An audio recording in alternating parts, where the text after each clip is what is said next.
Assalamualaikum warahmatullahi wabarakatuh. Salam sejahtera, salam damai untuk kita semua.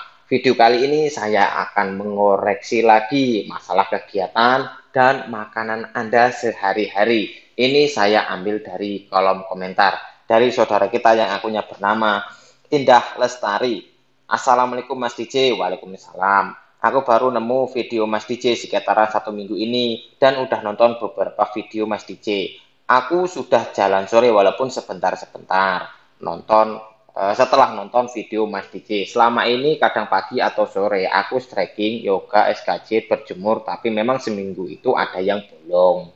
Sebelumnya saya coba-coba makan cabai, santan, sedikit mencoba apa cocok di perut saya.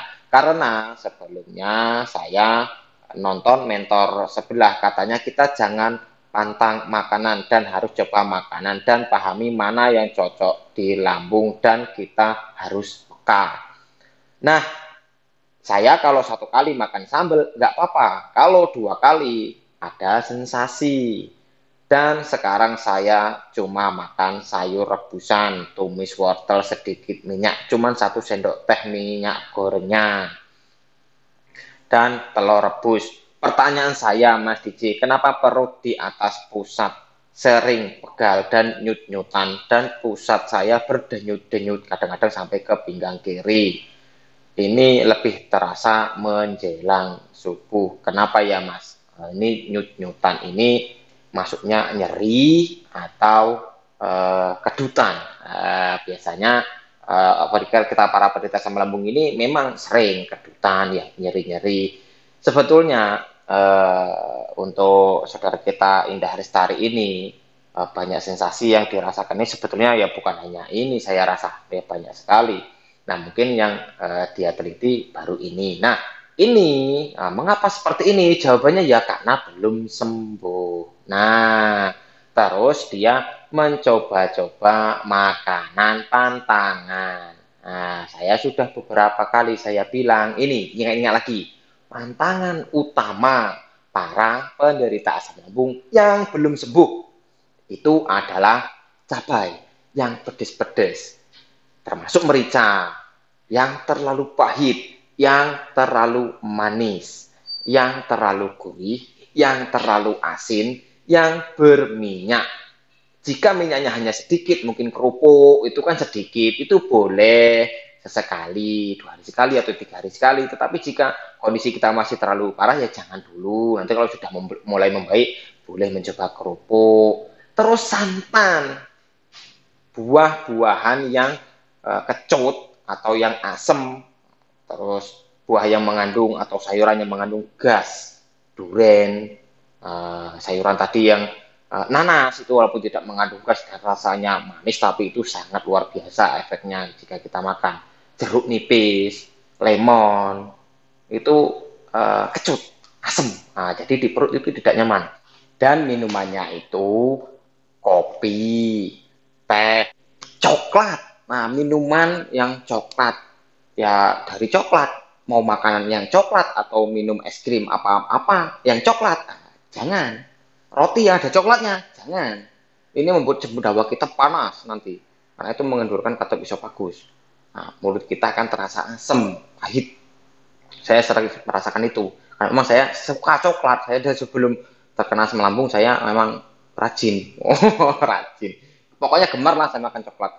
Nah, terus yang panas. Jadi ketika kita minum air hangat, itu sangat eh, sering saya bilang itu. Jangan yang ketika masih ada uapnya, kita tiup-tiup, masih agak panas, terus kita minum, kita paksakan padahal masih panas, itu jangan. Itu membuat kita, lambung kita tidak nyaman, malah begah, tidak karu-karuan. Jadi kita panaskan saja air yang sudah matang, panaskan sebentar. Nah, sudah hangat sedikit, sudah. Kita tuang di gelas lagi. Kira-kira kalau kita minum itu sudah tidak perlu kita tiup lagi, kita enak minumnya.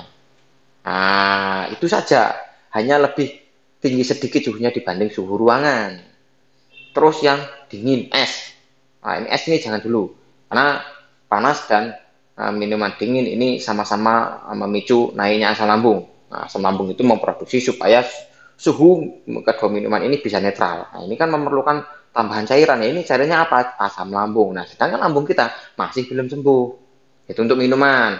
Nah, terus untuk minuman yang lain, yang beralkohol, terus bersoda, ini jangan. Yang berwarna, yang manis-manis. Walaupun minuman, entah makan, entah minuman. Yang penting kalau manis, terlalu manis, jangan dulu. Kalau hanya manis-manis saja, sedikit-sedikit ya boleh. Itu pun kita rasakan, sensasi kita bertambah atau tidak. Perbanyak saja minum air putih. Jika bisa minum air kelapa muda juga boleh, 2 hari sekali boleh. Itu bisa menambah stamina. Itu pernah saya buat videonya. Apa ini saudara kita ini mencoba-coba santan sama cabai. Sambil subscribe dan di like videonya ya saudaraku yang belum subscribe. Jadi cabai saya di part 38 saya sudah ceritakan. Saya terkena asam lambung itu awal-awalnya karena pola hidup saya yang buruk. Saya telat-telat makan, saya menunda-nunda makan. Bangun tidur saya tidak sarapan. Bangun tidur saya ngopi. Nah, nggak lama kemudian setelah banyak aktivitas sedikit-sedikit di pagi hari itu, saya bekerja. Pekerja saya hanya duduk. Bertahun-tahun seperti itu, kumpul-kumpul sama teman, makan rica-rica, pedes, nah, super pedes. Memang cabenya sama mericanya nggak kira-kira. Ya masak orang laki-laki semua, jadi ya asal-asal aja. Akhirnya saya tumbang. Jadi saya tumbang gara-gara cabai. Nah, mengapa saya cerita seperti ini? Ya supaya Anda tahu. Saya yang tadinya normal, sehat, terkena cabai, saya tumbang. Apalagi yang memang belum sembuh dan sudah terkena asam lambung. Nah, memang sebelum saya tumbang itu kembung-kembung, rasa tidak nyaman di perut, itu sudah berbulan-bulan saya rasakan. Tapi saya tidak tahu bahwa itu asam lambung, saya tidak tahu. Bahwa itu awal-awal mau terkena asam lambung, saya tidak tahu. Ya kalau tahu, saya nggak jadi mentor seperti ini dong. Saya nggak share video asam lambung, saya nggak ngalami kalau saya tahu.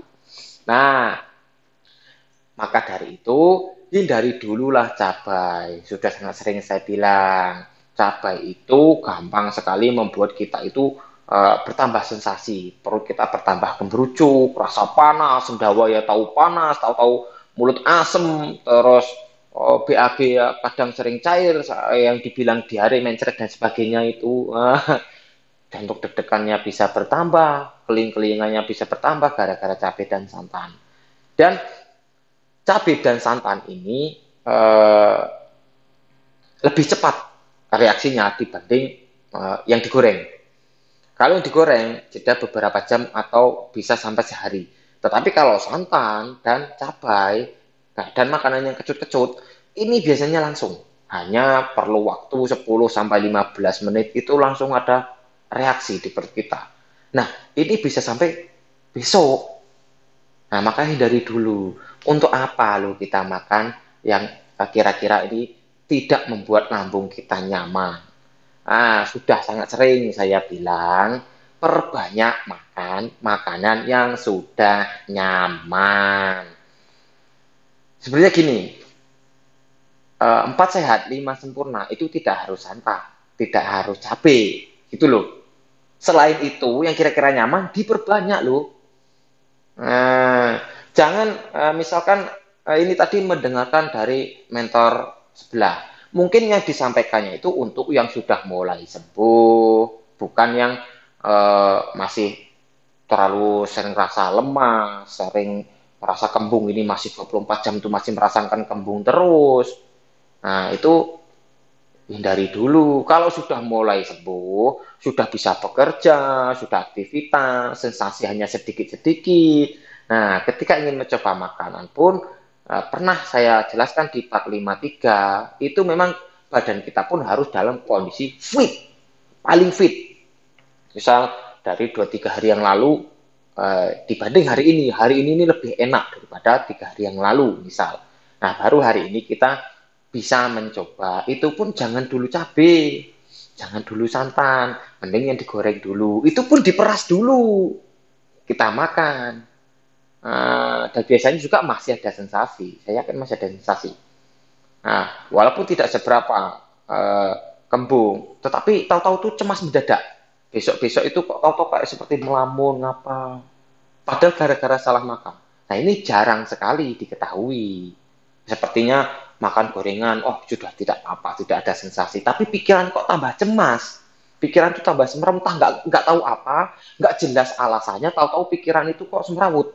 Pikiran itu gelisah, ngapa? Nah, tahu-tahu mikirin yang nggak penting, apa mikirin apa masalah pernah dendam sama orang, apa bagaimana, apa masalah omongan apa gimana. Tahu-tahu mikirinnya ke situ gara-gara makan yang digoreng. Ya sebenarnya kalau dipikir-pikir ya kayak nggak masuk akal. Tapi saya merasakan seperti itu. Saya teliti-teliti. Saya sangat mempelajari apa-apa yang saya lakukan. Saya ingat-ingat karena saya ingin sembuh. Saya bosan, nggak pernah makan gorengan, nggak bisa makan santan, nggak bisa makan cabai. Itu saya bosan. Jadi saya ingin sembuh. Tetapi kalau Anda merasa bosan, tapi belum sembuh, ya jangan dulu dong. Malah tambah lama nanti nggak sembuh-sembuh. Ya, paham ya? Jadi, masalah yang ditumis. Nah, ini pernah saya jelaskan di part 61. Gini, ketika kita bisa makan sayur bening yang sayurnya sama dengan ditumis sama yang di bening ini sama. Ya wortel, ya bayam, ya buncis, ya kacang panjang, ya kangkung, bisa, ya brokoli. Ini kan bisa di sayur bening. Dicampur kentang, dicampur tahu putih, kan bisa di sayur bening. Ini lebih nyaman di lambung kita daripada ditumis, dioseng. Itu lebih nyaman. Sama, kandungan gizinya sama. Hanya bedanya tidak berminyak. Nah, minyak ini yang memang membuat lambung kita kan tidak nyaman. Saya beberapa kali saya bilang, saya itu loh setahun lebih loh tanpa minyak, tanpa yang pedes-pedes itu. Ketika saya sudah tahu ilmunya, saya memantang makanan itu sampai setahun lebih. Aslinya lebih dari setahun. Kalau mau dihitung dari awal saya sakit itu, ya karena ketika saya belum tahu ya saya makan itu kambuh lagi. Sebelum tahu saya makan kambuh lagi. Akhirnya saya nekat setahun ini saya memperbaiki diri. Nah, karena saya sudah tahu ilmunya.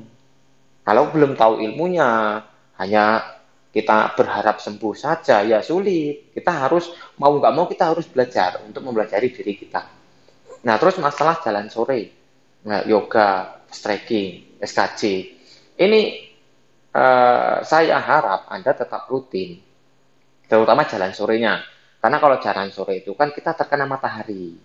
Dan ngapa eh, nggak boleh pagi? Mas DJ ini selalu bilang sore terus. Nah, saudara kita ini dilakukannya pagi dan sore, walaupun tidak seminggu itu serutin full seminggu ada yang bolong.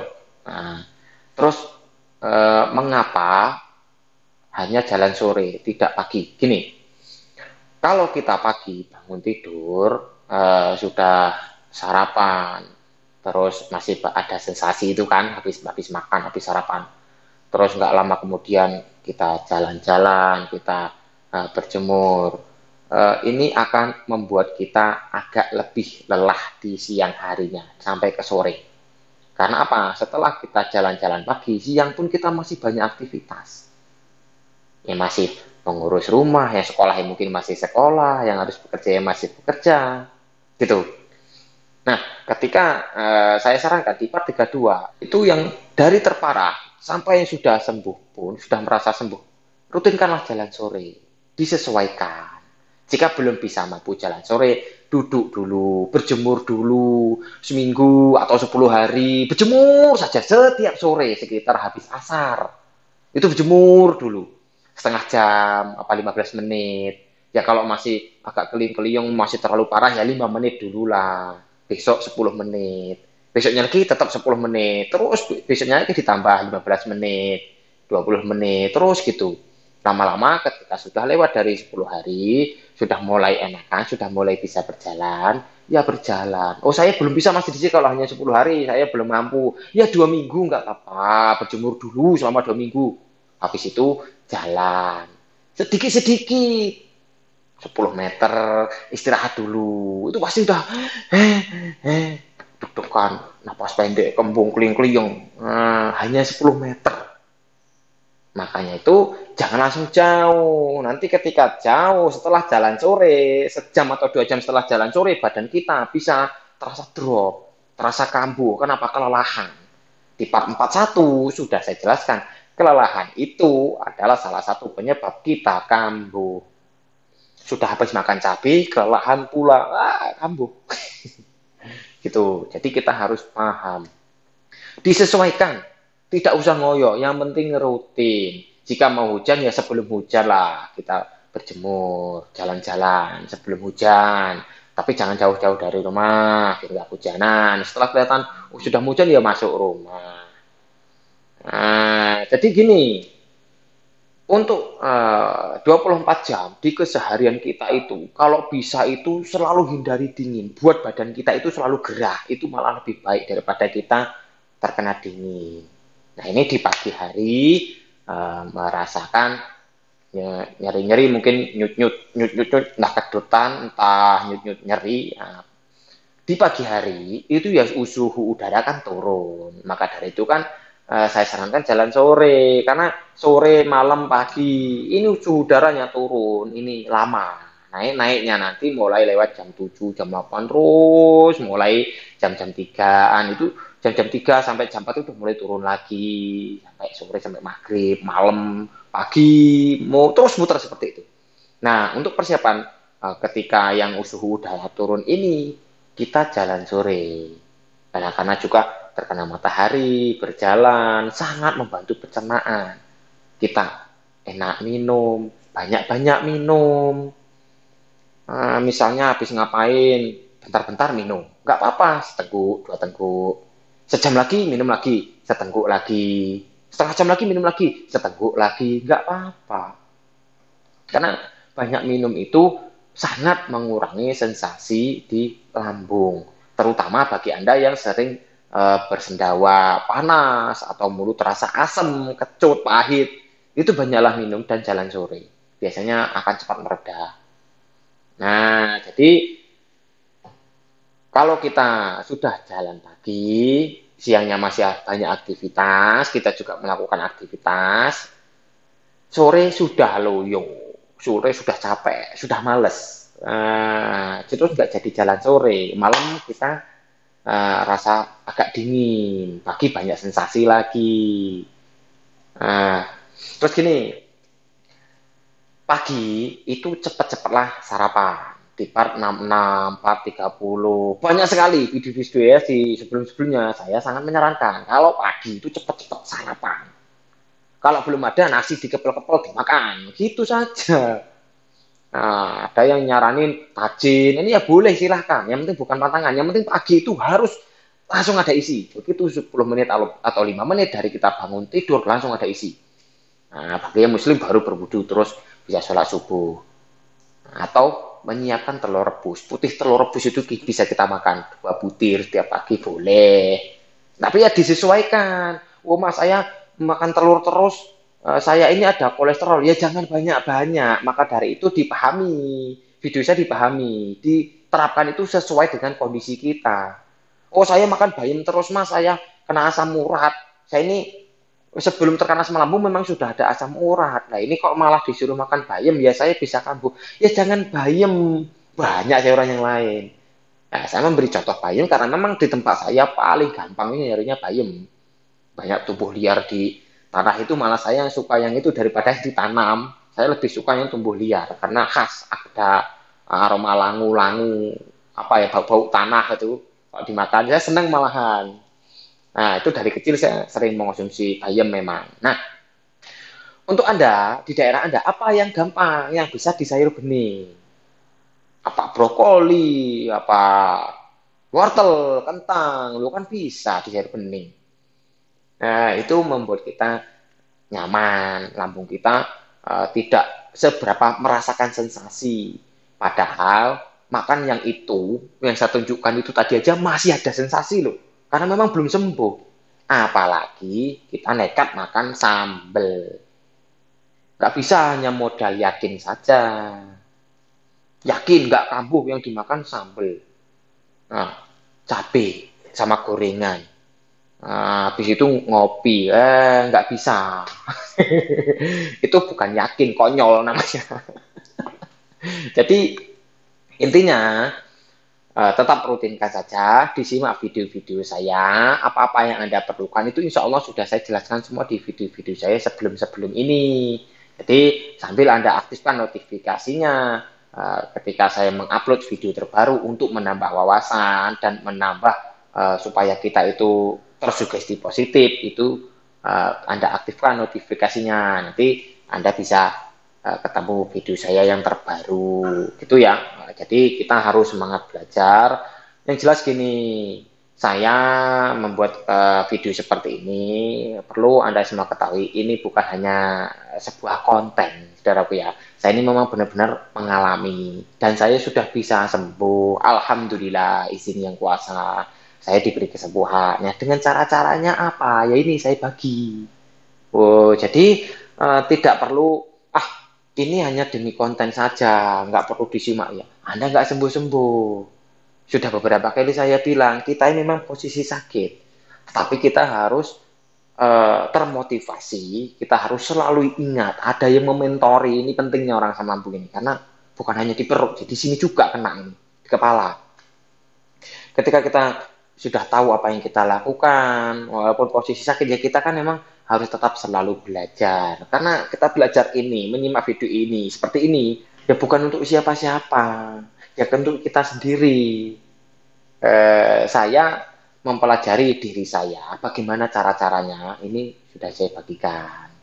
Mudah-mudahan bermanfaat, dan itu bisa menjadi jalan kesembuhan untuk Anda semua. Amin ya rabbal alamin. Kita saling mendoakan siapapun yang menyimak video dari Hobi Mas DJ, semoga diberi pemahaman dan kita semua diberi umur panjang, diberi kesehatan selama dunia akhirat. Jika ada salah ucap salah kata saya mohon maaf. Jika ada benarnya itu datangnya dari yang kuasa untuk Anda. Mudah-mudahan video-video dari Hobi Mas DJ menjadi jalan kesembuhan untuk kita semua. Saya kira assalamualaikum warahmatullahi wabarakatuh. Salam damai.